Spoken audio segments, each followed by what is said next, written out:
is up, my AKA Padders? Welcome to the YouTube channel. We get to hang out in my champagne room tonight, and I gotta get this video out of the gate because we're expecting some champagne and we're expecting some strippies to come through here any minute. But we gotta drop this video first. This idea has been percolating, boiling over in my mind all day. Essentially, we're talking about the Blue Beetle, but we're talking about essentially the nature of creation. When you create something, what is it exactly?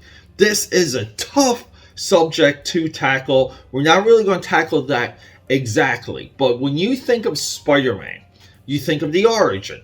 Miles Morales essentially has the same origin as Spider-Man, but Miles Morales is credited to Brian Michael Bendis and not Stan Lee and Steve Ditko, the alter ego. So we're getting different people creating different alter egos, but the core of the character stays the same. So now we have a room full of people that created the Miles Morales Spider-Man. This translates directly to Blue Beetle, because with all this Blue Beetle hype, and people, we're going to get to the Dark Knight fascist one, where that buffoonery, we're going to get to that. But this video is about our boy, the creator of Blue Beetle. Let me just get his name. It's Charles Nicholas Wachowski, which is a pseudonym. It's a house pseudonym.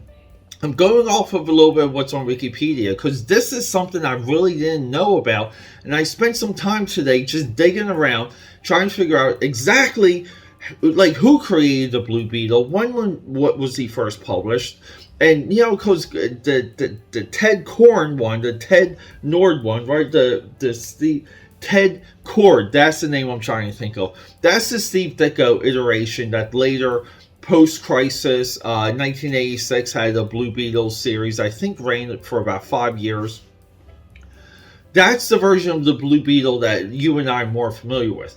We have a modern-day Blue Beetle, and if you do a quick search in Google, who created the Blue Beetle, we get these guys here. We get Keith Giffen, modern-day master, Coley Hamner, modern-day master, and we get John Rogers, but you can also even add like Jeff Johns and Steve DiDio, or Dane DiDio, the former publisher of DC Comics, into that mix, because a lot of these characters are created in symposiums and conferences, and they brainstorm, and the path of modern day characters and who actually created characters today, I think is as confusing now as it ever was. This is the nature of collaboration. But the big statement tonight is we're not celebrating. Why are we not celebrating the person and the core people and the time that the Scarab for Blue Beetle was created? Because the Scarab, despite the alter egos of the Blue Beetle, despite the designs of the Blue Beetle, the Scarab has rung true in every single iteration of that superhero. But we are ignoring all of that, and we're just focused on this weaker, modern-day, wannabe Guyver version of the Blue Beetle.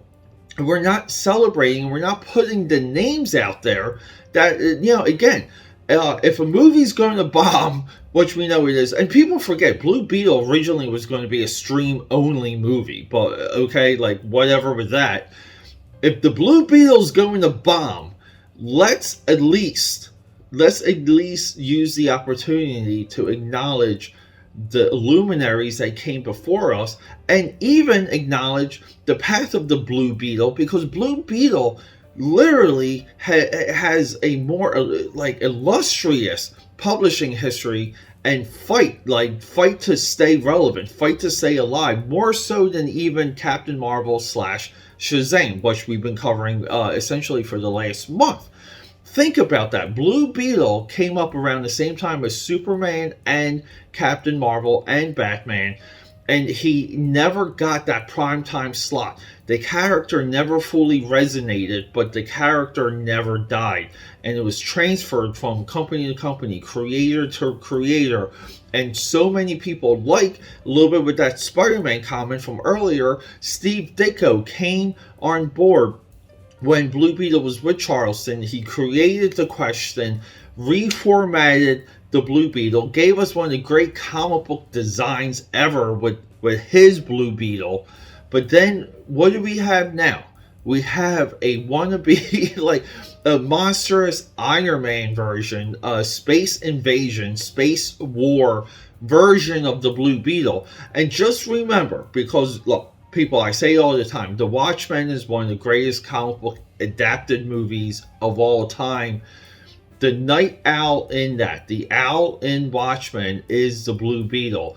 And if that character, if there's any piece of that character that penetrates to you, Alan Moore was masterful in basically just re-skinning the Blue Beetle. It's the only one true one-to-one comparison from the Charleston characters into Watchmen, and there's a reason for that, because the Blue Beetle is vanilla enough, but also like just so interesting as a character, and we see that in the Owl, but we also see that in the 86 DC series, which we will be reviewing because I just started reading those like on digital.